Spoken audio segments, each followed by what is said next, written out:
کہ ہم نے فلاں کو یہ زکوٰۃ کی رقم دینی ہے اور فلاں کو ہم نے یہ زکوٰۃ کی رقم نہیں دینی، ہم اپنے ذاتی جھگڑوں کو، نفرتوں کو بیچ میں لے آتے ہیں، جبکہ اللہ تبارک تعالیٰ نے زکوٰۃ کی رقم کے بارے میں فرمایا وہ تو تمہاری ہے ہی نہیں، وہ تو غریب لوگوں کا حق ہے جو کہ تم نے ان تک پہنچانا ہے۔ اللہ پاک نے اگر ہمیں زیادہ دیا ہے اور ہمیں اس قابل بنایا ہے کہ ہم زکوٰۃ کی رقم کو ادا کریں، تو یاد رکھیں یہ ہم پر اللہ تعالیٰ کی آزمائش ہے۔ اللہ تبارک تعالیٰ کسی کو دے کر آزماتے ہیں اور کسی سے لے کر آزماتے ہیں، اور عزیز طلبہ و طالبات یاد رکھیں کہ جب اللہ پاک دے کر آزماتے ہیں نا تو وہ آزمائش مشکل ہوتی ہے۔ تو یاد رکھیں کہ ہم خود سے یہ ڈیسائیڈ نہیں کر سکتے ہم نے کس کو زکوٰۃ دینی ہے اور کس کو زکوٰۃ نہیں دینی۔ میرے اللہ تبارک تعالیٰ نے قرآن مجید میں کن جگہوں پر زکوٰۃ خرچ کرنی ہے وہ خود بیان فرما دیے ہیں۔ اللہ تعالیٰ فرماتے ہیں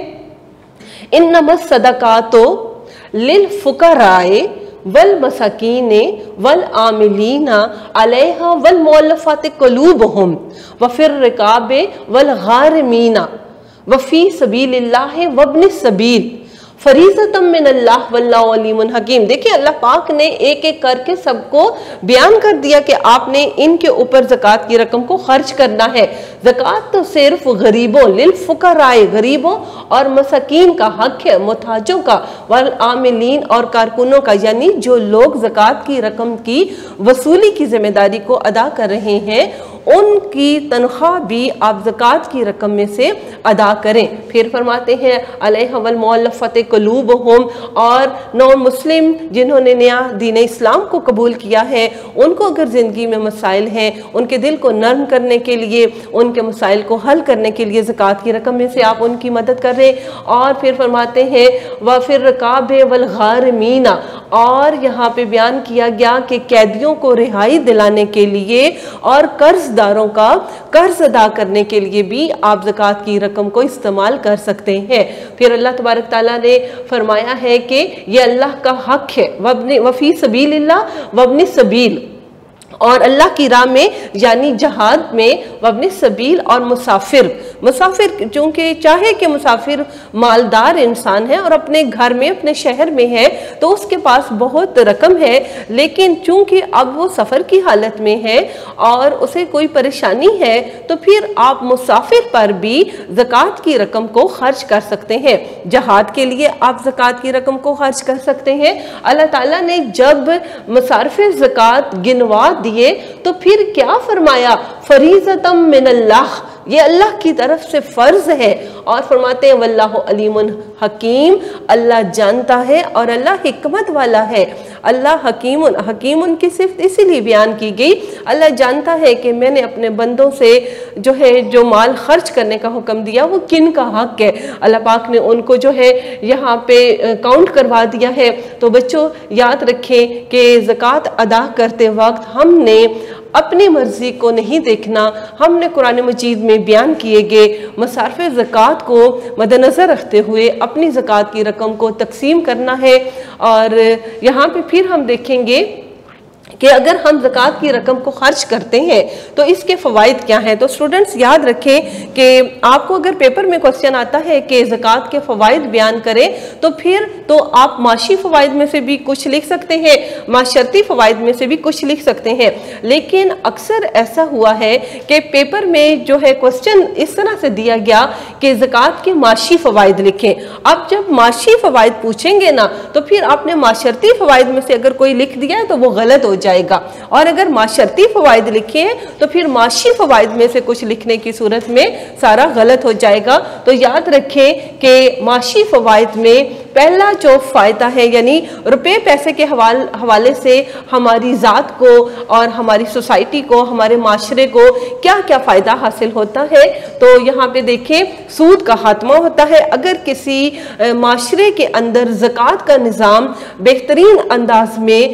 چل رہا ہو تو وہاں پہ لوگوں کو زکوٰۃ کی رقم مل جاتی ہے اپنی ضروریات زندگی کو پورا کرنے کے لیے، پھر وہاں پہ ان کو ضرورت نہیں رہتی کسی سے سودی کاروبار کرنے کے لیے، سود لینے کے لیے۔ تو بچوں سرمایہ کاری میں اضافہ ہوتا ہے جب آپ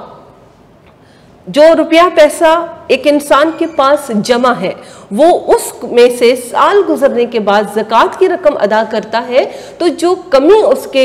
مال میں آتی ہے وہ اس کو پورا کرنے کے لیے دوبارہ سے اپنے مال کو جو ہے اپنے سرمائے کو خرچ کرتا ہے اور بہت سارے اور بھی لوگوں کو ساتھ اور اس کو خود کو بھی بہتر روزگار جو ہے کرنے کا بہتر روزی کمانے کے ذریعوں کو اختیار کرنے کا موقع ملتا ہے سرمایہ کاری میں اضافہ ہوتا ہے جب وہ اپنا روپیہ پیسہ جو ہے کسی کاروبار میں لگاتا ہے اور یہ کہ دولت جو ہے وہ گردش میں رہتی ہے تو یہ کہ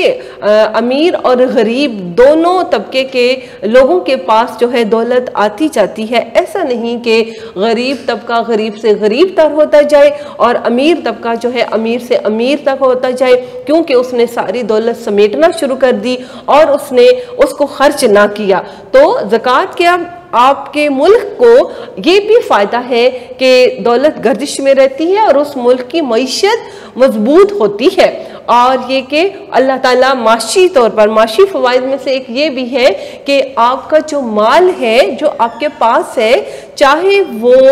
سونا ہے چاہے وہ چاندی ہے چاہے وہ آپ کے پاس روپیہ پیسہ ہے چاہے وہ آپ کا کاروبار ہے چاہے وہ آپ نے کوئی مال مویشی پالے ہوئے ہیں چاہے آپ کے پاس باغات ہیں اور ان کا فروٹ آتا ہے چاہے جو ہے کھیت ہے اور ان کی اجناس سے ہر ایک پر جب آپ زکوٰۃ ادا کرتے ہیں تو کیا اس کا فائدہ ہوتا ہے معاشی فائدہ کیا ہوتا ہے اللہ ان چیزوں میں برکت دے دیتا ہے اللہ ان چیزوں کو اور زیادہ آپ کے لیے بڑھا دیتا ہے ان میں کمی نہیں آتی ان میں بڑھوتری آتی ہے وہ چیزیں نشو نما پاتی ہیں وہ چیزیں زیادہ ہوتی ہیں اور یہ کہ معاشی فائدوں میں ایک فائدہ یہ ہے کہ آپ کے ملک میں جو ہے جب معیشت مضبوط ہوگی تو غربت کا خاتمہ ہوگا اور گدہ گری کا خاتمہ ہوگا یہ جو ہمیں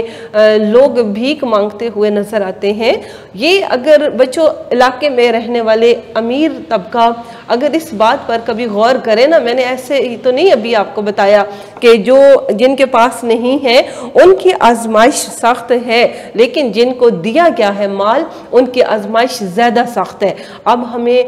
جو ہے مارکیٹ میں بازاروں میں اپنے علاقے میں بھیک مانگتے ہوئے لوگ نظر آتے ہیں تو کیا ایک منٹ کے لیے ہم لوگ یہ نہیں سوچتے ذرا غور کریں جو لوگ اتنے بڑے بڑے کاروبار کر رہے ہیں کروڑوں کا روپیہ پیسہ کما رہے ہیں کیا وہ سارے کا سارا ان کا ہے کیا اللہ تبارک تعالیٰ نے اس میں غریب کا حق نہیں رکھا کیا وہ غریب کے حق کو رکھ کر امیر ہو جائیں گے انہوں نے ایسا سوچ لیا ہے تو ایسا نہیں ہے رزق وہی ملتا ہے جو بندے کے نصیب میں اللہ کی جانب سے لکھ دیا جاتا ہے یہ تو بندے کی آزمائش ہے کہ وہ اللہ کے حکم کو اللہ نے اسے عطا کیا تو اس نے اللہ کے حکم کو جو ہے مانا اس کی پیروی کی یا نافرمانی کی تو یاد رکھیں کہ اگر ہم غریبوں کو ان کا حق دے دیں تو ہمیں یہ بھیک مانگتے ہوئے لوگ نظر نہ آئیں گے تو گدہ گری کا خاتمہ ہے زکوٰۃ کے فائدوں میں سے ایک دولت کی منصفانہ تقسیم ہوتی ہے اور آپ کا مال پاک ہوتا ہے اس کے علاوہ بچوں ہمارے پاس معاشی فوائد کے ساتھ کچھ معاشرتی فوائد بھی ہیں یعنی ہمارے معاشرے کو زکوٰۃ دینے سے کیا کیا فائدے ملتے ہیں عمرہ اور غربہ میں محبت ہوتی ہے ورنہ اگر ہم زکوٰۃ ادا نہیں کرتے نا تو امیر لوگ جو ہیں دھتکارتے ہوئے غریب لوگوں کو گزر جاتے ہیں اور غریب لوگ جو ہیں وہ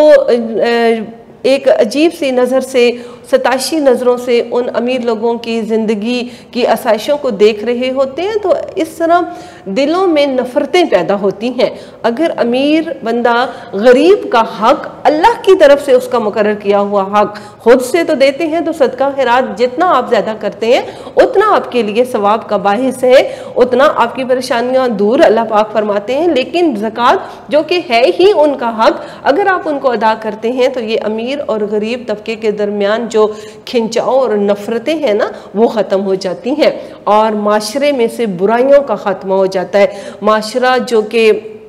بہت سارے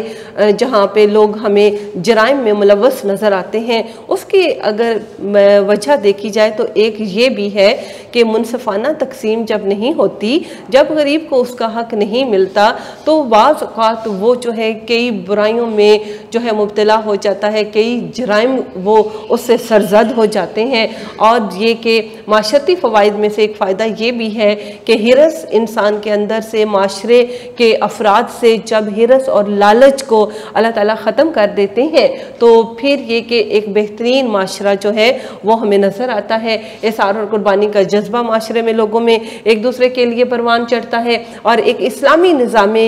جو ہے معاشرت بچوں ہمیں نظر آتا ہے۔ اسلامی نظام معاشرت کیا ہے؟ اس میں زکوٰۃ کی ادائیگی پر بہت حکم دیا گیا ہے۔ حضرت ابوبکر صدیق رضی اللہ تعالیٰ عنہ کے دور کی اگر بات کروں تو انہوں نے فرمایا تھا کہ جو شخص نبی صلی اللہ علیہ وآلہ وسلم کے دور میں زکوٰۃ ادا کرتا تھا، اب اگر وہ زکوٰۃ ادا کرنے سے جو ہے انکار کرتا ہے تو میں اس کے خلاف اعلان جنگ کرتا ہوں۔ مطلب زکوٰۃ کی رقم جو ہے یہ اگر آپ ادا کرتے ہیں تو اس سے